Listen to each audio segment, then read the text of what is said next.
दोस्तों, आज हम लोग आए हैं भोपाल से 45 किलोमीटर दूर जिला मुख्यालय रायसेन में स्थित इस किले पर, जिसका नाम है रायसेन का किला। यह किला ऊंची ऊंची पहाड़ियों पर स्थित 10 वर्ग किलोमीटर में फैला हुआ है, जो कि आपको कई किलोमीटर दूर से ही दिखाई दे जाएगा। यहाँ तक आप बस, टैक्सी या ऑटो से आसानी से पहुँच सकते हैं। भोजन व ठहरने की भी यहाँ पे उचित सुविधा आपको मिल जाएगी।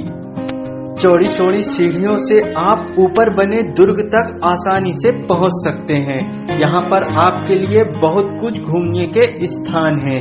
बादल महल, रानी महल, कोस मीनार, धोबी महल, मदागन तालाब, पुरानी कचहरी, इत्रदान, दरगाह एवं मस्जिद, शिव मंदिर, बड़े बड़े द्वारों पर कलाकृति, बहुत कुछ। पर शिव मंदिर के अलावा यहाँ पे सब जर्जर स्थिति में है। जैसे ही आप यहाँ चोटी पर पहुँचते हैं तो आपको चारों ओर का नज़ारा बहुत खूबसूरत दिखाई पड़ता है। रायसेन का किला इतिहास की अनूठी दास्तान है। 11वीं शताब्दी के आसपास बने इस किले पर कुल 14 बार विभिन्न राजाओं और शासकों ने हमले किए। तोपों और गोलों की मार झेलने के बाद भी यह किला सीना तान कर आज भी खड़ा हुआ है। इस किले तक पहुंचने से पहले आपको कई द्वार व दुर्ग से होकर गुजरना पड़ेगा। शायद पहले राजाओं के सैनिक इन विभिन्न दुर्ग पर पहरा देने का कार्य करते होंगे। जैसे ही आप इस किले में प्रवेश करेंगे, आपको एक विजय स्तंभ दिखाई देगा, जो कि वीरता व साहस की पहचान है। और इसी के पूर्व दिशा में शिव मंदिर दिखाई पड़ता है, जो कि दूर से देखने पर बहुत विशाल भवन पर स्थित है। यह किले पर स्थित सोमेश्वर महादेव मंदिर है, जो साल में एक ही बार महाशिवरात्रि पर खुलता है। बताया जाता है पुरातत्व विभाग के अधीन आने पर विभाग ने मंदिर को बंद करवा दिया था, पर सन 1974 में नगर के लोगों ने एकजुट होकर मंदिर खोलने और यहाँ स्थित शिवलिंग की प्राण प्रतिष्ठा के लिए आंदोलन किया। तब यहाँ के तत्कालीन मुख्यमंत्री ने महाशिवरात्रि पर खुद आकर शिवलिंग की प्राण प्रतिष्ठा कराई। तब से हर साल महाशिवरात्रि पर मंदिर के ताले श्रद्धालुओं के लिए खोले जाते हैं और यहाँ एक विशाल मेला भी लगता है। मंदिर के अंदर का दृश्य बहुत ही सुंदर है, जो देखने पर बहुत सारे पिलर्स पर टिका है। पूरे महल की सबसे सुंदर रचना यही शिव मंदिर है और बहुत ही अच्छी स्थिति में है। मध्यकाल में रायसेन सिलहारी सरदारों का मजबूत गढ़ था। बाबर के समय यहाँ का शासक शिलादित्य था, जो ग्वालियर के विक्रमादित्य, चित्तौड़ के राणा सांगा, चंदेरी के मेदिनी राय तथा अन्य राजपूत नरेशों के साथ खानवा के युद्ध में बाबर के विरुद्ध लड़ा था। सन 1543 ईस्वी में रायसेन दुर्ग पर शेरशाह ने आक्रमण किया था। उसने इस किले पर अधिकार तो कर लिया, किंतु इसके बाद विश्वासघात करके उसने दुर्ग की रक्षा में नियुक्त उन राजपूतों को मार डाला, जिनकी रक्षा का वचन उसने पहले दिया था। इस बात से राजपूत शेरशाह के शत्रु बन गए और कालिंजर के युद्ध में उन्होंने शेरशाह का डटकर मुकाबला किया। रायसेन मुगलों का एक महत्वपूर्ण प्रशासनिक केंद्र था। अकबर के शासन काल में यह नगर उज्जैन के सूबे में शामिल था। एक किताब तारीखे शेरशाही में उल्लेखित है कि दिल्ली का शासक शेरशाह सूरी 4 माह की घेराबंदी के बाद भी इस रायसेन के किले को जीत न पाया था। उसके बाद उसने तांबे के सिक्कों को गलवाकर यही तोपों का निर्माण करवाया। उसके बाद ही शेरशाह को जीत नसीब हुई। जब शेरशाह ने इस किले को घेरा था, तब 1543 ईस्वी में यहाँ के राजा पूरनमल का शासन था। राजा पूरनमल शेरशाह के धोखे का शिकार हुए थे। जब उन्हें मालूम हुआ कि ऐसा हो गया है, तब उन्होंने अपनी पत्नी रत्नावली का सिर स्वयं काट दिया था, जिससे वह शत्रुओं के हाथ न लगे।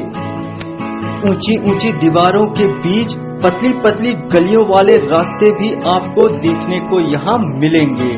बड़ी बड़ी इमारतों के बीच यह किला बहुत ही जर्जर दिखाई पड़ता है, जो कि लगभग पूरी तरह खंडहर हो चुका है। परंतु इन खंडहरों को देखकर ऐसा प्रतीत होता है कि यह महल अपने पुराने समय में कितना विशाल होगा। यहाँ स्थित रानी का महल देखने में बहुत सुंदर लगता है, परंतु सही रख रखाव न होने के कारण यह टूट गया है। यहाँ गुंबदाकार आकृति, ऊंचे ऊंचे दरवाजे, बड़े बड़े कमरे, सभागृह देखने को मिलते हैं, जो कि भारतीय वास्तुकला का परिचायक हैं। अपनी विरासत को संभालना बहुत कठिन होता है, लेकिन इसके लिए एक सोच चाहिए, जो कि दुर्भाग्य से हमारे देश में आजकल कम देखने मिलती है। इसके लिए कौन जिम्मेदार है? हम, हमारा समाज, समाज में रहने वाले लोग या शासन? यह एक प्रश्न मात्र ही है। हमारे देश का रायसेन किला पिछली कई शताब्दियों से खड़ा अपने गौरवशाली अतीत की ढलती हुई कहानी चीख चीख कर सुना रहा है। इसी दुर्ग के अंदर एक मस्जिद भी है, यहाँ लोग नमाज अदा करते होंगे। इसी मस्जिद के प्रांगण में कुछ तोपों की नाल भी देखने को आपको मिलेंगी, जो कि यहाँ अलग अलग साइज व आकृति की हैं, जो इस महल के शौर्य की परिचायक हैं। मस्जिद की इसी प्रांगण में इत्रदान महल भी स्थित है। इत्रदान महल के भीतरी दीवारों पर बने आले इको साउंड सिस्टम की मिसाल है। एक दीवार के आले में मुंह लगाकर फुसफुसाने से विपरीत दिशा की दीवार के आले में साफ साफ सुनाई पड़ता है। दोनों दीवारों के बीच लगभग 20 फुट की दूरी है। यह सिस्टम आज भी समझ से परे है। लगभग 10 किलोमीटर में फैले इस किले की पहाड़ी पर गिरने वाला बारिश का पानी भूमिगत नालियों के जरिए किला परिसर में बने एक कुंड में एकत्र होता है। नालियां कहां से बनी हैं, इनमें पानी कहां से जमा कर रहा है, कितनी नालियां हैं, ये सब आज तक नहीं समझ पाया है। सदियों पुराने इस वाटर हार्वेस्टिंग सिस्टम से तत्कालीन शासकों की दूरदृष्टि और ज्ञान का अंदाजा लगाया जा सकता है। एक किंवदंती के अनुसार यहाँ के राजा के पास पारस पत्थर था, जिसे किसी भी लोहे से बनी चीज से टच भर करा देने से वह सोना हो जाती थी। कहा जाता है इसी पारस पत्थर के लिए कई युद्ध भी हुए। जब यहाँ के राजा राजसेन हार गए तो उन्होंने पारस पत्थर को किले पर ही स्थित एक बड़े तालाब में फेंक दिया। कई राजाओं ने इस किले को खुदवाकर पारस पत्थर को खोजने की कोशिश की, लेकिन उन्हें असफलता ही मिली। आज भी लोग यहाँ रात के समय पारस पत्थर की तलाश में तांत्रिकों को अपने साथ लेकर जाते हैं, लेकिन उन्हें निराशा ही हाथ लगती है। इसको लेकर यहाँ एक कथा भी प्रचलित है कि पत्थर को ढूंढने वाले अपने मानसिक संतुलन खो देते हैं, क्योंकि पारस पत्थर की रक्षा एक चिन्ह कर रहा है। यह कहानी है या सच्चाई, पता नहीं। बलुआ पत्थर से बने इस किले के चारों ओर बड़ी बड़ी चट्टानों की दीवार है। इन दीवारों के 9 द्वार और 13 बुर्ज हैं। यहाँ कई राजाओं ने शासन किया। इस किले का शानदार इतिहास रहा है, परंतु आज के समय यह किला बहुत ही जर्जर स्थिति में है। किसी और देश में इस तरह का ऐतिहासिक महल होता तो उसका न सिर्फ बेहतरीन रख रखाव किया जाता, बल्कि उसे एक दर्शनीय स्थल के रूप में विकसित करके ज्यादा से ज्यादा पर्यटकों को वहां आने पर मजबूर किया जाता। दोस्तों, आज हम यहाँ की यादों को अपने कैमरे में इकट्ठा कर यहाँ से जा रहे हैं और यह उम्मीद कर रहे हैं कि आज के इस सफर की जानकारी आप लोगों को पसंद आई होगी। यदि आप लोगों को ये जानकारी पसंद आई हो तो आप हमारे चैनल को लाइक करें, कमेंट करें, शेयर करें और सब्सक्राइब करें। दोस्तों, यहाँ की कुछ यादों को हमने अपने फोटोग्राफ्स में भी कैद किया है, जो कि आपके स्क्रीन के ऊपर दिख रहा होगा। आप इसका भी आनंद लें और हमें यहाँ से जाने की आज्ञा दें। Thank you.